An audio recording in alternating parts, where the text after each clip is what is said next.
আসসালামু আলাইকুম ভিউয়ার্স। আজকে আমি আমার ছাদ বাগানের আনার গাছের দৃশ্য দেখাচ্ছি, যত্ন দেখাচ্ছি। আনার গাছের যত্ন নিতে হয়, অনেক কষ্ট করে আনার যত্ন নিয়ে আনার আনতে হয়। এগুলো প্রথমে আমি আগে দেখেন আমার আনার গাছটা দেখেন, আলহামদুলিল্লাহ অনেক আনা ধরছে। এগুলো দেখেন আগে প্রতিটি আনার আমি কাপড় দিয়ে মুড়াই দিছি, কারণ এগুলো কাপড় না দিলে বিভিন্ন ধরনের পোকামাকড় আক্রমণ করে। তারপরে একদম ফ্রেশভাবে পাওয়া যায় কাপড় দিলে, একটাও নষ্ট হয় না। সবগুলো তো আমি কাপড় দিয়ে মুড়াই দিয়েছি, না হলে বিভিন্ন ধরনের পোকা আক্রমণ করবে। অবশ্য পোকা আক্রমণের জন্য আমি স্প্রে ইউজ করি,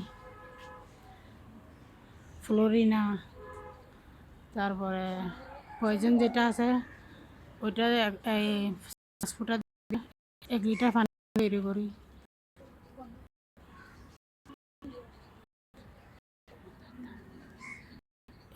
যত্ন সহকারে পাই।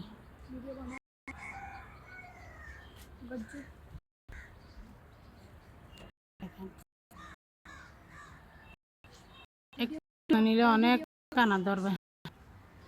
এখন বর্তমানে মূল্য 500 প্রতি কেজি, 500 টাকা। এর গাছগুলো তো কোনো কেমিক্যাল নাই, বাইরে আনার তো কেমিক্যাল আছে, কত দ্বারা কেমিক্যাল দিয়ে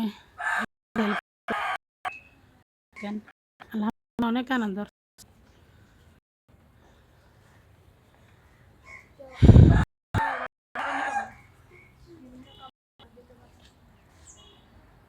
দেখেন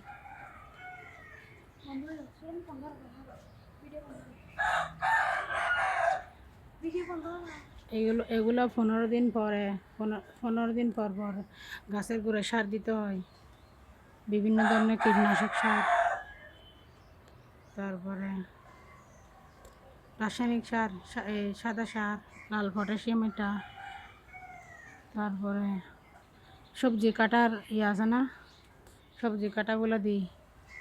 এগুলো দেওয়ার পরে বেশি বেশি আনার কলি আসে এবং ধরবো, অনেক ধরবে।